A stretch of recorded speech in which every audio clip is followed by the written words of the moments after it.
Madame, monsieur, bonjour. Merci de nous retrouver.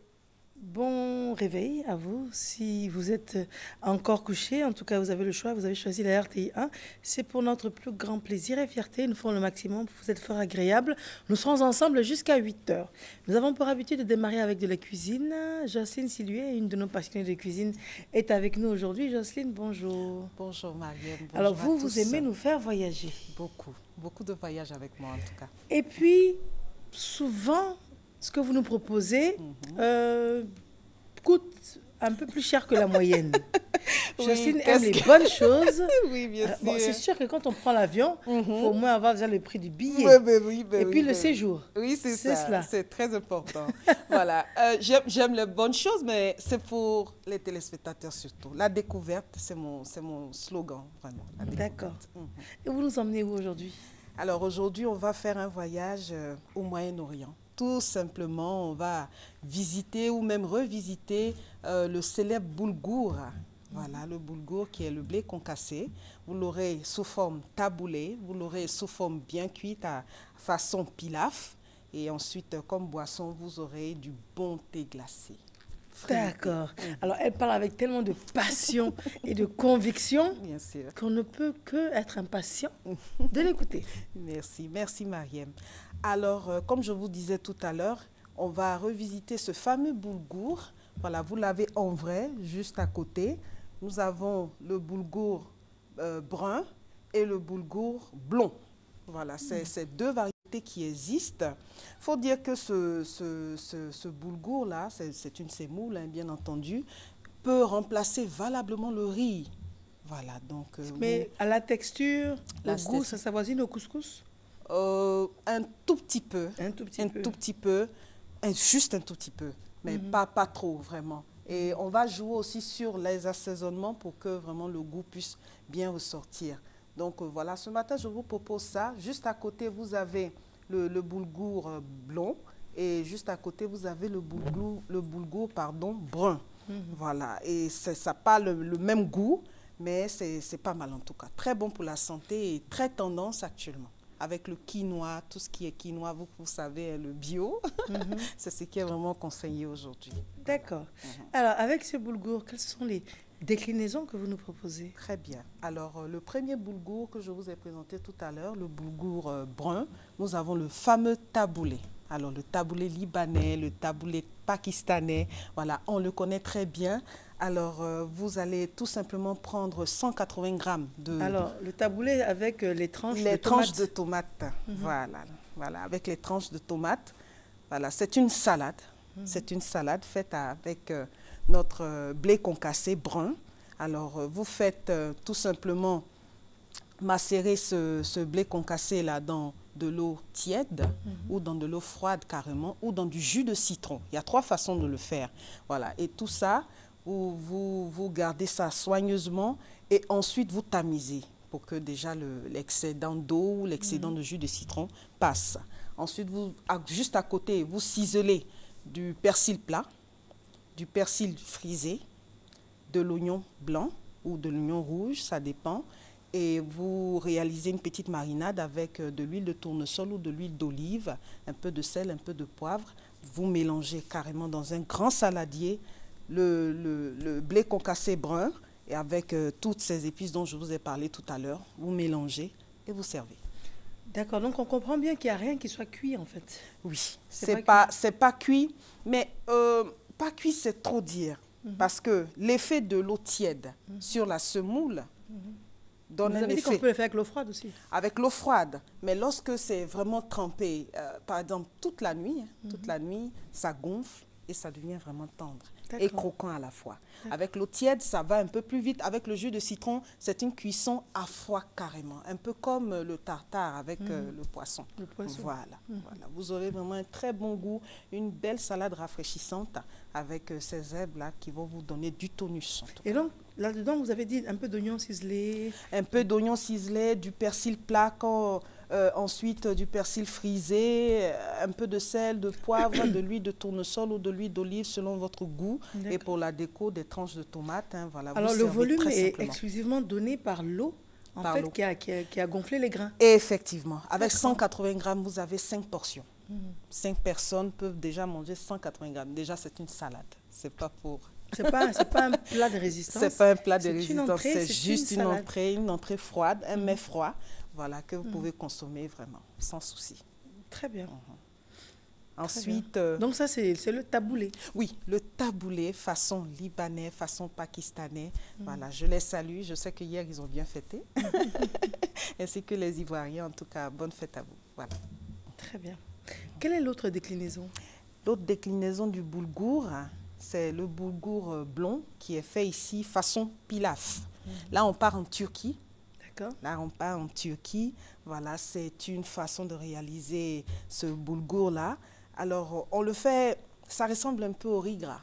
Oui, j'allais vous le dire, effectivement. Effectivement, c'est la même façon. Aujourd'hui, on fait des choses tellement faciles. Alors, voilà. c'est le plat qui est devant vous avec les deux... avec les 2 jolis petits piments. Oui. Voilà. Donc, ce boulgour-là, vous prenez, bien sûr, j'ai bien spécifié le boulgour blond. Et vous émincez d'abord l'oignon et de l'ail. Vous mettez ça dans une cocotte, vraiment bien, et avec un tout petit peu d'huile. Dès que cela rissole un tout petit peu, vous ajoutez votre boulgour blond. Les oignons rissolés, vous pouvez expliquer? Bon, juste le filet d'huile va donner un effet translucide à l'oignon.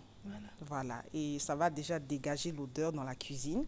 Ensuite, vous ajoutez votre semoule et ensuite vous tournez un tout petit peu et vous rajoutez automatiquement de la tomate coupée en dés, du piment doux coupé en dés, ensuite un tout petit peu de sel, de poivre. J'aimerais bien vous poser cette question. Le piment doux, comment est-ce qu'on peut reconnaître un piment doux? C'est-à-dire quand on achète, qu'est-ce qu'on fait? On casse pour sentir? Comment on fait? Non, mais si vous cassez, vous sentez, les dames là vont... Non, il y a plusieurs sortes de piments. Oui. Ça, c'est clair. Il y a des piments qui sont doux et il y a des piments très forts. Voilà. Alors, le piment doux, il s'avoisine au poivron. Tout simplement. C'est le poivron. On peut l'utiliser. Et il y a aussi des piments doux qui sont très longs. Très longs. On n'utilise pas les grains qui libèrent le piquant. On utilise tout simplement la peau pour juste donner l'arôme. Juste donner l'arôme. Bon, il y a plusieurs déclinaisons de piment. Et je vous avais même dit que le piment était à la base de la bombe lacrymogène. Le piment, très, ça pique de partout. Voilà. Donc, vous utilisez ce piment doux, comme j'ai dit. Vous mélangez avec la tomate, voilà, et vous rajoutez 2 tasses d'eau. C'est-à-dire 3 volumes d'eau par rapport au volume de boulgour que vous allez utiliser. Ensuite, vous fermez carrément et vous laissez vraiment bouillir, comme on dit. Il faut que ça boue bien. Et dès que ça commence à bouillir, vous attendez à ce que le boulgour absorbe toute l'eau et vous diminuez le feu automatiquement. D'accord. Voilà. Diminuez le feu au moins 45 minutes. Le temps que tout s'imprègne, comme on dit, le temps que les éléments prennent connaissance dans la casserole. Et ensuite, vous éteignez le feu, vous laissez reposer 15 minutes avant de servir. Très bien. Et quel accompagnement que vous préconisez avec? L'accompagnement, vous pouvez utiliser de la viande de bœuf, du poulet, le reste de mouton d'hier, vous pouvez l'utiliser, pourquoi pas. Et ensuite, aujourd'hui, j'ai préféré utiliser de la saucisse. Voilà, c'est la rentrée, ça va faire plaisir aussi aux enfants quand ils vont rentrer. Voilà, maman a fait de la saucisse, très bien. Donc, la saucisse de poulet, voilà, on découpe juste un peu de tomate, un peu d'oignon, un peu de piment écrasé qu'on fait revenir avec un filet d'huile, un peu de cube d'assaisonnement, voilà, un tout petit peu de poivre. On laisse épaissir et on rajoute nos saucisses à l'intérieur, qu'on aura préalablement fait griller. D'accord. Voilà, pour avoir cette sensation de croquant aussi. Croquant. On remet tout ça, 15 minutes, et c'est prêt. Très bien. Alors, après avoir mangé tout ça, bien sûr. On digère avec du thé? Avec du bon thé glacé. Avec du bon thé glacé. Là, vraiment, on est au Moyen-Orient. Voilà, donc, je vous présente aujourd'hui le thé glacé à la pêche et le thé glacé au citron, accompagné de ces mignardises qu'on appelle la papaye séchée. Alors, les fruits séchés en Côte d'Ivoire, bon, on n'en consomme pas trop parce qu'il y en a à foison. Séchés, pas confits. Séchés, pas confits. Déshydratés carrément. Très bien. Voilà, c'est juste à côté, juste en dessous des verres. Voilà, j'en ai apporté un peu, voilà. Donc, c'est ces fruits-là qu'on déshydrate avec un déshydratateur, si je peux m'exprimer ici, une machine, voilà, qui ôte toute l'eau, mais qui n'altère pas le goût et qui n'altère pas les nutriments qui sont contenus dans le fruit. Voilà, et c'est même conseillé parce qu'il y a plus de calcium, plus de fer, plus de magnésium dans le fruit sec que le fruit frais. Mais une fois qu'ils sont séchés, ça c'est pour le conditionnement, pour la vente. Oui. Après, vous les faites gonfler dans l'eau? Bien sûr, et ça aromatise en même temps nos thés. Ça aromatise. On peut même le manger simplement comme ça, à l'apéro. Ah, c'est à l'intérieur du thé? À l'intérieur, c'est déjà à l'intérieur. Si on zoome bien, vous allez voir, c'est déjà à l'intérieur du thé. C'est-à-dire, après avoir bien bu, on voit des morceaux de fruits à l'intérieur qu'on peut manger avec la cuillère. Et vous avez dit quel fruit? Ça fait plaisir. Alors, c'est de la papaye. C'est de la papaye, déshydratée. Voilà, avec ce bon thé qui va nous donner une belle sensation de... Voilà, agréable, vraiment. C'est très, très bien, en tout cas. Très bien. Donc, d'abord, c'était le taboulé que vous nous avez présenté. Bien sûr. Ensuite, c'était le boulgour pilaf. Pilaf, façon pilaf. Oui. Façon pilaf. Et puis, par la suite, le thé glacé fruité. Fruité. On a dit papaye et puis... Oh, papaye. Mais là, j'ai utilisé des thés aromatisés. Il y a le thé à la pêche et le thé au citron. Voilà. D'accord, du thé aromatisé avec des fruits. Avec des fruits à l'intérieur. À l'intérieur. Pour faire sucre gonfler. Oh, j'aime pas trop en sucre parce que le thé même nature, il est tellement bénéfique pour le corps. Surtout le thé macéré et non infusé. Celui-là, il est macéré. Vraiment, il n'y a rien de tel. Quelle est la nuance? Avec de l'eau froide, tout simplement, au réfrigérateur. Vous laissez vos 3 sachets de thé ou vos 5 cuillerées à café, pardon, de thé que vous mettez dans 1 litre d'eau. 1 litre d'eau que vous laissez reposer toute la nuit au réfrigérateur. D'accord. Voilà, donc ça va vraiment bien macérer. Ensuite, vous tamisez et c'est ce jus que vous obtenez. Et vous ajoutez soit du sucre ou pas, du miel, du sirop d'érable, ça dépend de vous. Miel, sucre, sirop d'érable. Voilà, ça dépend de vous. Très bien. Donc, voilà un peu ce que je vous présente ce matin. C'est des choses très faciles à avoir sur le marché. Le boulgour, peut-être quand vous allez le dire, on ne va pas comprendre, mais vous demandez à votre épicier, pardon, vous lui demandez le blé concassé, il va vous trouver ça facilement. Au supermarché, alors pas au marché? Non, pas au marché. Je vais vous dire, ça vient de finir. Il n'y en a pas, ça vient de finir. Mais il faut commander, il faut être patient. Ah, Madame Sylvie, on est toujours patient. Et les feuilles? Bon, c'est des feuilles de piment. Comme aujourd'hui, le piment est quand même à l'honneur. C'est des feuilles de piment piquées dans mon jardin. Voilà. Voyez-vous ça? Madame Sylvie jardine. Ah, non, elle a entièrement raison. La vie est belle, les courses font profiter. Oui. Il y a des petits piments, vraiment, voilà. Tout petit. C'est juste pour rappeler le piment qui est à l'intérieur du pilaf, du boulgour pilaf, voilà. Jocelyne, on vous joint comment? On me joint au 02 74 61 84. Le 02 74 61 84. Et merci beaucoup. Et bonne rentrée à tous. Merci à vous. Je viendrai pour qu'on fasse du jardinage ensemble. Il n'y a pas de problème. Christelle Akoussa signe la réalisation, à sa discrétion une transition. Et puis nous allons arborer notre programme habituel, à savoir la psychothérapie avec M. Zabi Frédéric. Nous allons parler du jeune et de l'Internet. Nous avons initié cette discussion la semaine dernière, mais c'est un sujet tellement riche et varié. Il y a énormément de choses à dire à ce sujet. Par la suite, M. Mian Augustin sera avec nous. Nous allons parler des différentes saisons, n'est-ce pas? Et puis de la 2e saison agricole. Et puis nous allons également parler beauté avec Dr Sonia Anagonou, les différents types de taches et les soins anti-taches. À tout de suite.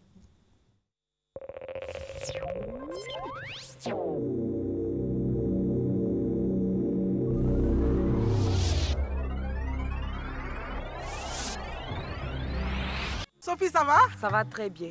Mais d'où tu viens avec la moustiquaire imprégnée là? On me l'a donnée à la consultation prénatale. Eh ma chérie, moi-même je l'ai reçue lors de la grande distribution gratuite. Mais je ne sais pas comment on utilise. Oh. La sage m'a dit d'enlever la moustiquaire de son emballage, la déplier, l'étaler à l'ombre pendant 1 jour, l'installer en haut du lit, du matelas ou de la natte. En tout cas, tout le monde doit dormir sous une moustiquaire imprégnée pour éviter les piqûres de moustiques qui donnent le paludisme. Merci, ma chérie. Oui. Désormais, ma famille et moi, nous dormirons sur une moustiquaire imprégnée. Ah oui. La moustiquaire imprégnée, le seul moyen efficace pour lutter contre les piqûres des moustiques et le paludisme.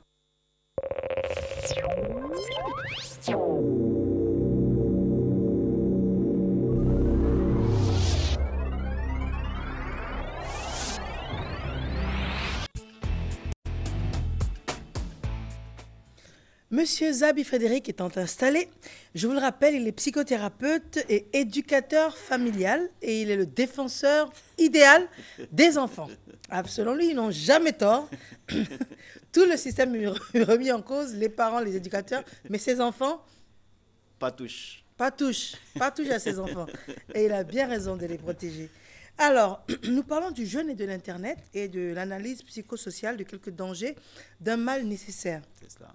Nous en avons déjà parlé la semaine dernière. Nous avons expliqué que Internet aujourd'hui était incontournable. C'est bien pour ça que vous parlez d'un mal nécessaire. C'est ça.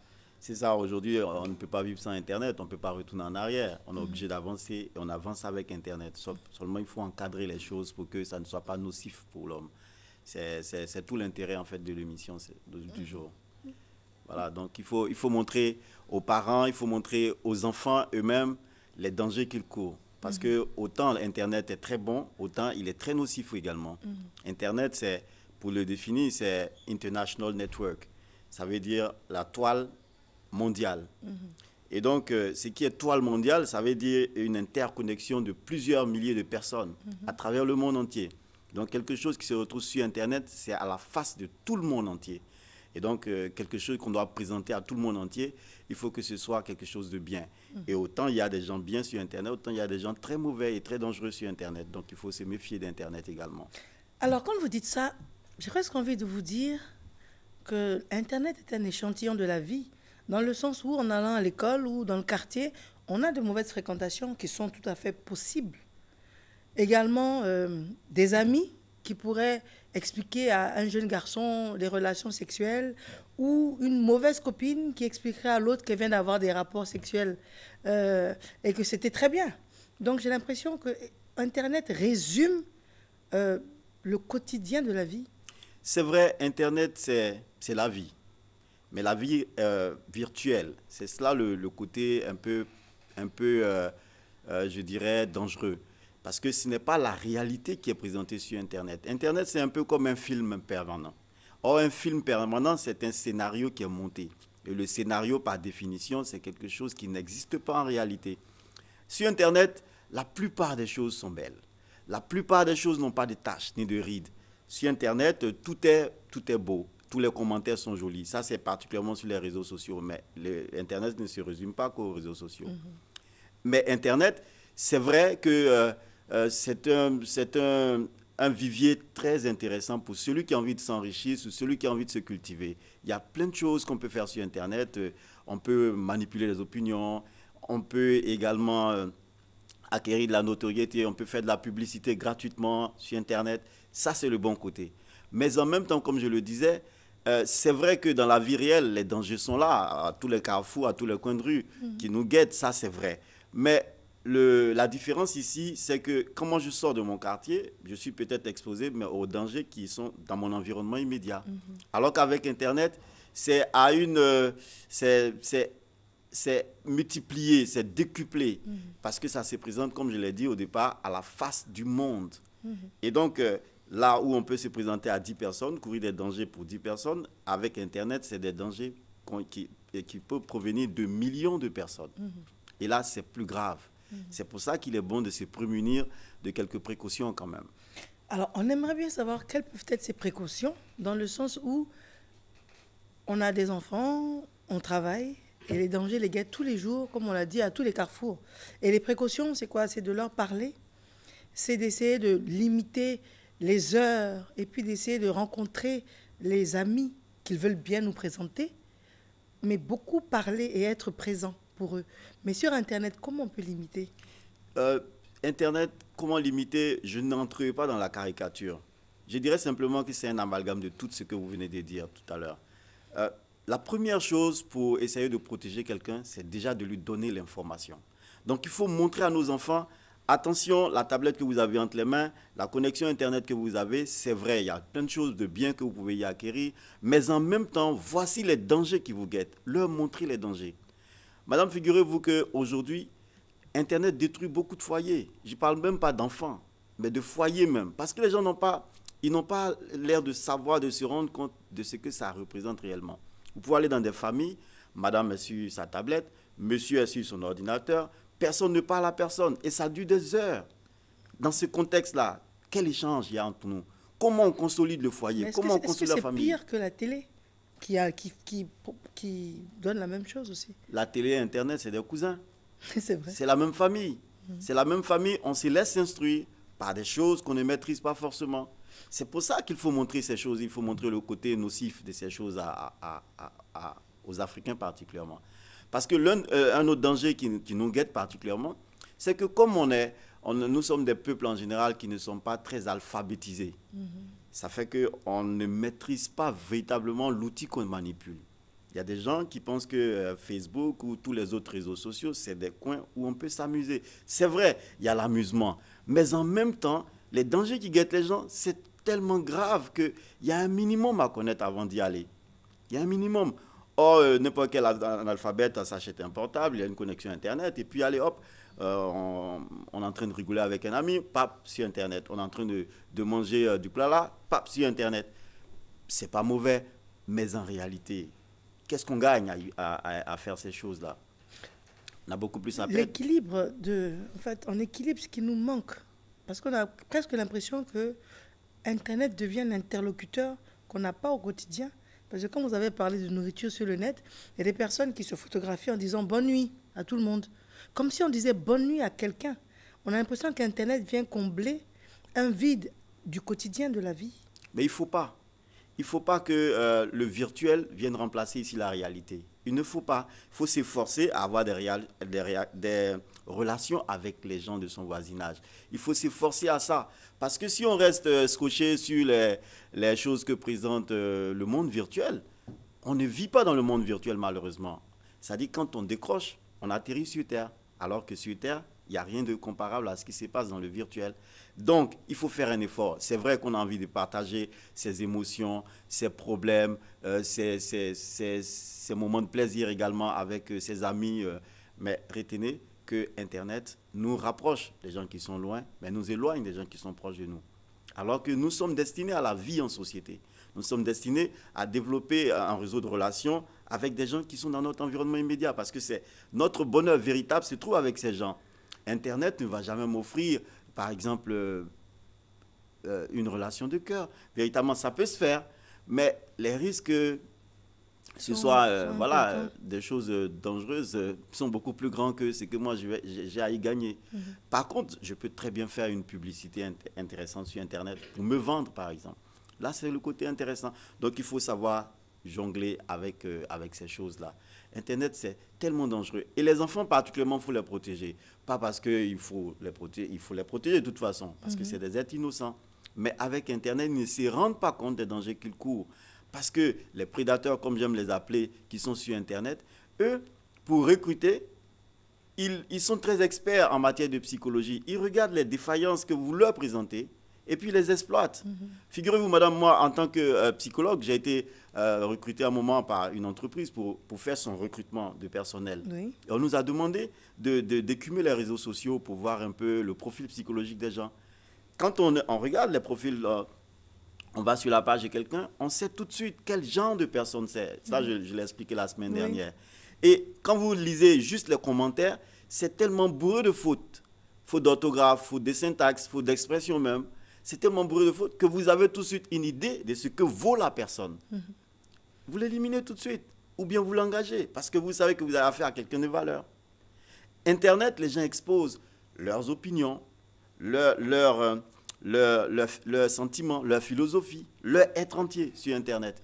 Et quand c'est comme ça, vous donnez les armes à celui qui a envie de vous détruire, de le faire très très facilement. Donc, c'est des choses qu'il faut faire avec beaucoup de mesures. Je ne dis pas qu'il ne faut pas y aller. Là, maintenant, c'est vrai qu'on va dépasser un peu le cadre d'Internet, mais vous posez un problème réel c'est-à-dire la solitude, l'isolement, le besoin de s'exprimer, de se libérer, de partager. Alors, Internet est venu combler ce vide. Vous nous expliquez les dangers que l'on court, mais quelle est la solution dans le sens où le monde est hypocrite, les amitiés sont hypocrites, le voisinage est hypocrite. Donc, quelle est l'option que l'on peut choisir entre Internet, qui est dangereux, et l'environnement qui est hypocrite? En tant que psychologue, qu'est-ce qu'on fait? C'est vrai que l'environnement est hypocrite, mais il faut savoir choisir ses relations. Parce qu'on a souvent des problèmes, parce que nous-mêmes, on n'est pas sincère avec nous-mêmes. Quand vous êtes sincère avec vous-même, c'est vrai que vous n'allez pas avoir des attentes trop grandes des gens, parce que les gens, ils ne vont vous offrir que ce qu'ils peuvent vous offrir. Et vous devez savoir, en même temps que vous vivez, que ce que les gens ont à vous offrir, c'est à la fois ce dont vous avez besoin et ce dont vous n'avez pas besoin. C'est en même temps l'hypocrisie, c'est en même temps la consolation, c'est tout ça le monde. Donc, c'est ce que les gens vont vous servir. Vous n'allez pas imaginer vivre dans un monde fantasmagorique où il n'existe pas, par exemple, d'hypocrisie. Ça n'existe pas sur Terre. Donc, ce n'est pas parce que le voisinage est hypocrite que vous allez vous confier à Internet. Internet est beaucoup plus hypocrite que le monde que vous fréquentez. Parce que sur Internet, je le disais, par exemple, sur les réseaux sociaux, je n'ai jamais vu un commentaire malveillant. Jamais. Jamais. Ça n'existe pas sur les réseaux. De toute façon, même les options qu'ils ont mises pour apprécier les choses, il n'y a pas le côté malveillant. Si, il y a le bonhomme avec le sourire dans l'autre sens pour dire que... Combien de personnes savent ce que ça signifie même? Je vous disais tout à l'heure, les gens, ils n'ont pas un certain niveau d'alphabétisation. Donc, quand ces icônes-là, ils les voient, ils passent dessus. Tout le monde parle de « I like », c'est le like que tout le monde voit. C'est vrai que même quand il y a des décès qui sont annoncés sur le net, les gens like. C'est terrible. Ouais. C'est pour vous dire que ce qu'on croit trouver sur Internet, en réalité, on se crée beaucoup plus de problèmes sur Internet. Parce que quand vous allez finir avec Internet, vous vous retrouvez dans votre lit, dans la réalité. Or, Internet ne peut pas vous apporter la consolation dont vous avez besoin. C'est les gens qui sont dans votre voisinage qui peuvent vous apporter cela. Autant créer le contact dès que ça commence. Et donc, c'est cela. Je veux dire que c'est vrai que c'est des choses qui facilitent notre vie du quotidien, mais il faut en même temps garder présent et de façon permanente à l'esprit que nous ne devons jamais oublier que nous sommes des animaux sociaux. Des animaux sociaux. Des animaux sociaux. Nous sommes condamnés à la vie en société, à la vie avec autrui, à la vie avec nos frères qui nous entourent. Il ne faut jamais qu'on l'oublie, qu'aucune machine, d'aucune nature, d'aucune espèce ne viendra jamais remplacer. Donc, M. Zabi, alors, est-ce que vous nous dites que l'on fait mal, que les parents ont tort d'offrir des tablettes aux enfants qui sont, ou bien des jeux, il y en a beaucoup, avec les consoles et tout, qui enferment l'enfant dans un monde imaginaire? Je dis cela un peu, pas totalement, parce que ce n'est pas si mauvais que ça. Aujourd'hui, avec les jeux sur Internet, on peut avoir accès à l'instruction de façon illimitée. Moi, par exemple, quand je me retrouve avec mon fils qui va sur la terminale, on fait des jeux qui l'emmènent à apprendre beaucoup de choses sur le monde entier. Donc, je ne peux pas lui interdire d'avoir accès à Internet. Mais en tant qu'éducateur, je suis obligé d'encadrer. Eh, bonhomme, il y a des moments où tu peux avoir accès à Internet et voilà ce qui serait bon pour toi sur Internet. Il faut le dire aux enfants. Voilà ce qui est nocif pour toi. Vous savez, quand vous vous dressez, j'aime bien le dire, les barrières dans la tête de quelqu'un, vous n'êtes pas là, la personne ne va pas franchir ces barrières-là. Mais est-ce que ce n'est pas l'interdit qui attire? Dans le sens où, dès l'instant que vous attirez l'attention sur ce qu'il ne faut pas, par curiosité, l'enfant va vers. Ça dépend du langage que vous utilisez. L'interdit attire, c'est vrai. L'interdit attire quand il n'y a pas de barrière préalable qui est installée.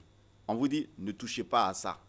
Mais vous ne savez pas pourquoi vous ne devez pas y toucher. Vous êtes curieux de savoir, mais pourquoi on me dit de ne pas y toucher? Alors que quand on prend la peine au préalable de vous dire ce que c'est, vous-même, vous allez décider qu'on ne doit pas y toucher. Ou bien vous allez décider que papa exagère. Il évalue mal lui aussi. Mais je suis grand. Mais je vais aller voir, je veux pouvoir en parler avec mes amis. Je connais, mais au moins papa m'a parlé. J'ai compris ce qu'il a dit, mais lui aussi, il ne me connaît pas bien. Il ne sait pas que moi, là, je peux résister à beaucoup de choses. L'enfant se dit ça aussi. Ça, c'est vrai. Vous savez, ça me fait légèrement sourire parce que Je vais essayer de vous donner une image pour orienter ma pensée ici. Moi, depuis que je me promène, je n'ai jamais vu une femme qui se dénude et qui fait pipi dans la rue. Je n'ai jamais vu ça. Enfin, c'est seulement peut-être avec quelques petites filles dévergondées qu'on peut le voir. Pourtant, il n'est jamais marqué une pancarte où c'est écrit interdit aux femmes d'uriner dans la rue. Il n'est jamais écrit une pancarte où c'est interdit, où c'est écrit interdit aux hommes d'uriner dans la rue. Mais les femmes, elles se mettent des barrières dans la tête. Elles se disent, je ne dois pas le faire. Parce que toute petite, on lui a dit, tu ne dois pas le faire parce que ce n'est pas bon pour une femme. Donc, elle a intégré ça. Donc, même quand le besoin la prend, elle cherche un abri où elle va se mettre à l'aise. Ce qui n'existe pas chez l'homme en Afrique, ici en Côte d'Ivoire particulièrement. Un homme en train de se promener, il a envie de faire pipi, il s'arrête là où le besoin le prend et il se dénude et il fait ce qu'il a envie de faire. Parce que cette barrière n'existe pas dans sa tête. Vous voyez, je suis en train de dire qu'il faut que les parents comprennent que c'est à petite dose, par explication, par explicitation, par illustration, qu'on finit par faire intégrer à quelqu'un des limites dans sa tête. Et quand c'est fait, la personne choisit toute seule. Et la personne ne se dira pas, papa exagère, parce que la personne aura compris au préalable. Madame, j'ai assuré une formation dans un lieu où j'ai réuni un groupe de femmes et je leur ai montré les dangers, par exemple, de l'excision, par des images. Elles ont vu, elles ont touché, mais elles étaient, quand on est sorti de là, mais leur opinion sur certaines choses, je n'avais pas besoin d'insister outre mesure, parce que tout était clair. Et à partir de là, les résolutions ont été prises et des actions ont été menées. Et c'était plus concret. Ça vaut beaucoup plus que des campagnes de sensibilisation où on dépense des milliards de francs dans des panneaux publicitaires. Les panneaux publicitaires les meilleurs, c'est dans la tête. C'est dans la tête. Et donc, avec Internet, il ne s'agit pas de dire à l'enfant, non, n'aie pas accès à ta tablette, il ne faut pas naviguer, c'est dangereux. Non, ça ne suffit pas. Il faut lui montrer, il faut l'emmener à toucher du doigt les dangers. Par tous les moyens. C'est en cela que vous allez finir par le convaincre de ce qu'il doit y mettre la mesure. Et vous-même, vous devez être un exemple.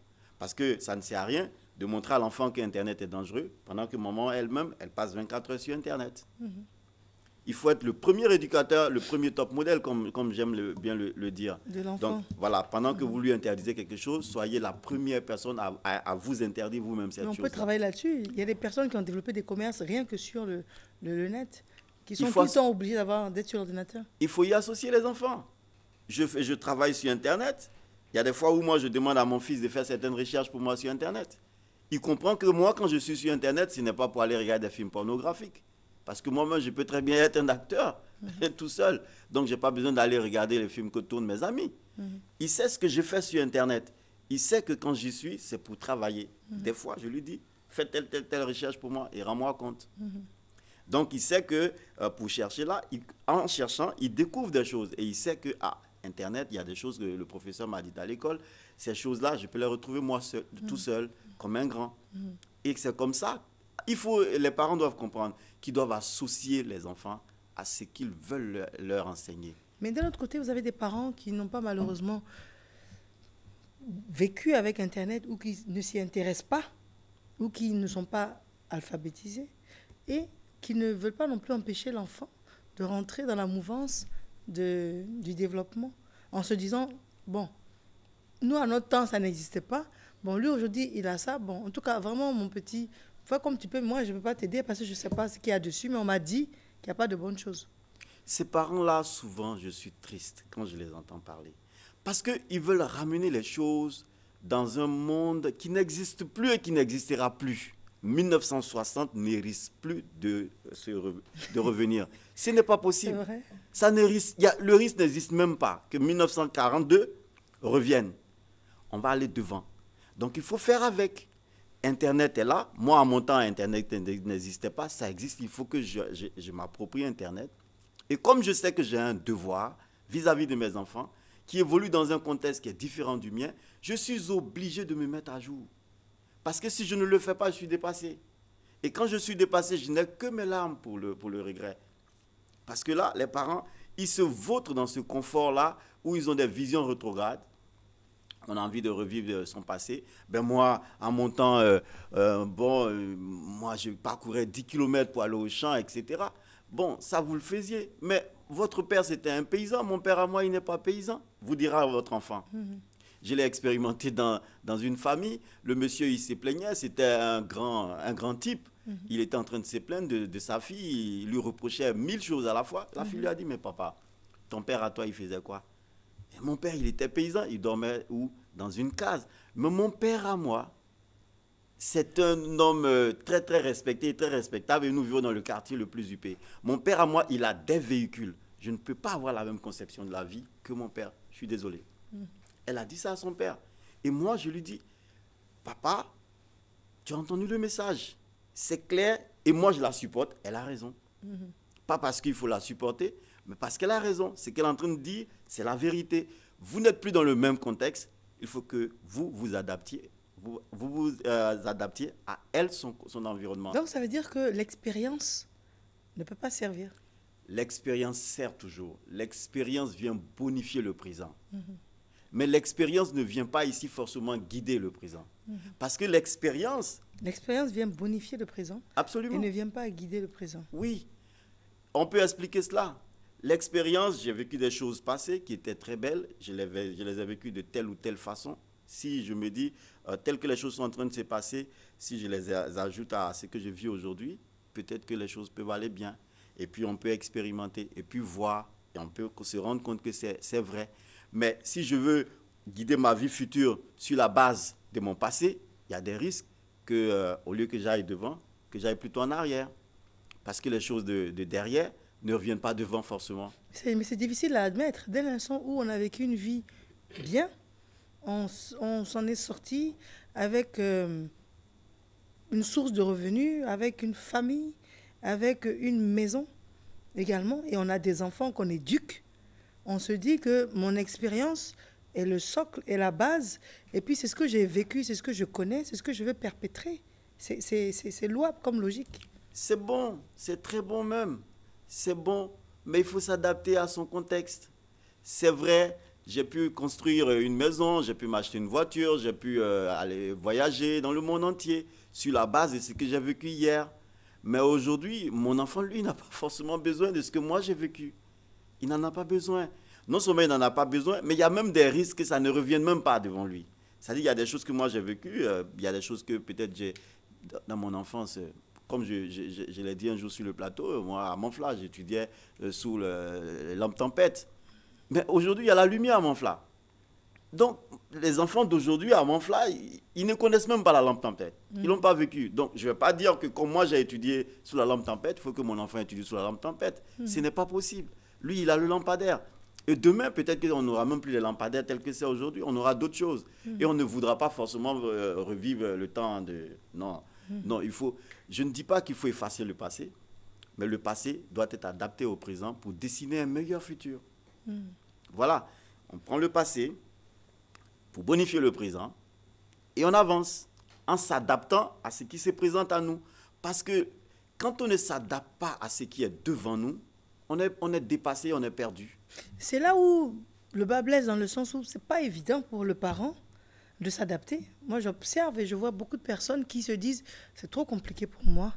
Moi, du moment que le téléphone me sert à raccrocher et décrocher, j'ai une assistante parce qu'on travaille effectivement, donc elle va recevoir les mails, elle va répondre. Mais moi, honnêtement, mon téléphone, je veux juste qu'il soit fonctionnel pour discuter au téléphone.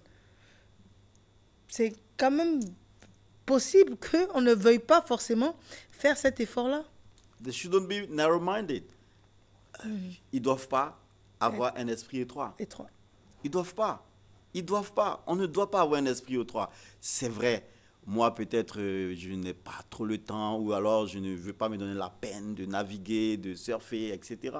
C'est vrai, je veux confier cette tâche-là à mon assistante et tout. Mais quand je vais aller à certaines réunions, et tout le monde a une tablette, je ne le fais pas parce que les choses, je dois les faire les choses par imitation. Mais on me dit, Zabi, donne-moi ton mail pour que je te balance le résumé de ce qui s'est passé ici. Bon, moi, j'ai dit non, je n'ai pas de mail. Mais les gens n'ont plus le temps de faire les choses comme moi j'aurais voulu avec un support physique. On balance en une seconde et c'est terminé. On passe à autre chose. Si moi, je veux rester sur ma vision rétrograde, là, bon, ben, reste-y. Et puis, débrouille-toi tout seul. Le monde avance sans toi. C'est clair. Donc, les parents, ils sont obligés de faire cet effort-là. C'est vrai que même si leur niveau d'études, leurs habitudes sociales, leur philosophie de vie ne les autorise peut-être pas à faire certaines choses, il faut qu'ils s'adaptent. Il faut qu'ils se disent, c'est vrai, ça c'est ma vie à moi, mais celui dont j'ai la charge ici, celui-là, il ne vit pas les mêmes réalités que moi. Il ne vit pas dans le même monde que moi. Il ne vit pas dans le même contexte que moi. Donc, comme c'est moi qui suis son éducateur et personne d'autre, moi, je suis obligé d'apprendre, de m'adapter, de me mettre à son niveau. Parce que figurez-vous, pendant que moi, je suis en train de lui dresser des barrières, de lui dire ne passe pas ici, ne passe pas là, il en connaît plus que moi. Dans ces contextes-là, quand l'élève est mieux formé que le maître, ça devient quoi? D'accord. Le maître n'a plus rien à lui apprendre. Alors, je vous prends un cas concret. Une famille, monsieur, madame, et puis 5 enfants. 4 vraiment en bas âge, disons 4, 5, 7, 8 ans, et puis un adolescent. À Noël, tout le monde demande tablette. Le père se dit, bon, pourquoi pas? La mère se dit, ah non, moi je pensais plutôt à la trottinette, je pensais à des poupées. Et les enfants qui entendent vont dire, non, tu es poupée. Non, nous, c'est des tablettes qu'on veut. Le père et la mère n'ont pas tout à fait le même point de vue. Il y en a un qui dit à l'autre, attends, c'est le développement, il faut que l'enfant se familiarise très tôt. Et tout, ça l'aide même à apprendre à lire. Et tout, il y a des jeux dessus. Qu'est-ce que vous conseillez? D'abord que les parents s'entendent entre eux. Jamais se présenter devant les enfants avec des sons discordants. Jamais, jamais, alors là, jamais. Il faut d'abord qu'ils s'entendent sur leur lit. Il faut qu'ils s'accordent. Qu'est-ce qu'on offre? Moi, je veux une tablette, moi, je veux une trottinette. Le débat doit se mener en interne, dans la chambre. Quand on a fini, quand on est d'accord, on sort, on parle le même langage. Personne ne vient contredire personne. Ça, c'est déjà la première chose. Il faut que, si madame estime que les enfants doivent avoir une tablette, il faut qu'elle arrive à convaincre son homme. Par tous les arguments, il faut qu'elle y arrive. Mais il ne faut pas que la contradiction soit portée devant les enfants. Devant les enfants. Non, parce que les enfants, ils vont toujours en profiter. Ils vont toujours surfer sur la discordance des parents. Ils vont aller d'un parent à un autre, obtenir ce qu'on ne peut pas obtenir d'un parent avec un autre parent. Et ce n'est pas intéressant quand le langage il est différent ici. Il faut toujours que les parents s'accordent. Ça, c'est vraiment le minimum. Et comme je le disais, c'est à chacun de présenter ses arguments.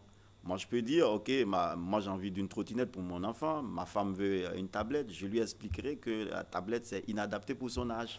Et c'est inadapté? Pour quel âge? Non, je ne dis pas. C'est un exemple que je prenais. Sinon, ça dépend de ce que... Moi, si j'offre une tablette à ma fille de 6 ans, je ne vais sûrement pas lui permettre de faire autre chose que de télécharger, par exemple, des jeux. Et puis, je vais lui faire comprendre bien que même les jeux, ce n'est pas à tout moment qu'elle va le faire. D'accord. Et voilà, donc je ne lui présenterai la tablette que peut-être le week-end, où elle a envie de s'amuser, ou alors quand elle vient de l'école, en fonction de comment j'observe qu'elle est, je peux lui donner la tablette pour qu'elle juste décompresse un peu pendant quelques minutes. Il faut qu'elle comprenne bien que ça va durer quelques temps. Après, je lui retire la tablette, et la tablette, je la garde dans ma chambre. Parce que le problème avec les tablettes et les téléphones, quand vous les laissez avec les enfants, et c'est l'un des dangers d'Internet, l'enfant, il se retrouve dans sa chambre. On voit des adolescents qui passent toute la nuit à échanger des textos entre eux. Le lendemain, il est très fatigué à l'école. Il ne peut pas apprendre ses leçons. Donc, quand le portable reste avec lui, c'est dangereux pour lui. D'accord. Et même pour l'adolescent, parce que là, c'était les petits, mais même pour l'adolescent, il faut retirer? Je retire, parce qu'il a autre chose à faire que aller surfer. Donc, 18h, il doit étudier ses leçons. Je retire le portable. Le téléphone aussi? Le téléphone. Je retire tout. À l'adolescent? Qu'est-ce qu'il va en faire si ce n'est chatter avec ses amis?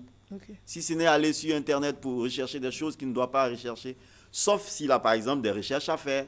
Là, en ce moment-là, il me l'explique, il explique à sa mère, on l'autorise à faire ses recherches un moment, sous contrôle, et quand il finit, allez, donne-moi tout ça, et puis va étudier, et ou bien va au lit. Zabi, voici qui est très clair. On vous joint comment? Merci, c'est au 07 65 29 27 ou au 01 38 38 51. Psychothérapeute et éducateur familial. C'est cela. Je vous remercie, à la semaine prochaine. Merci beaucoup, madame. Très bonne journée à vous. Vous également. Il est temps pour nous d'une autre pause, hein, ce qu'on l'on appelle de la publicité. Elle s'appelle Christelle Akusa, elle signe la réalisation. Et juste après, nous parlerons météorologie. Et puis, nous allons également parler beauté. À tout de suite.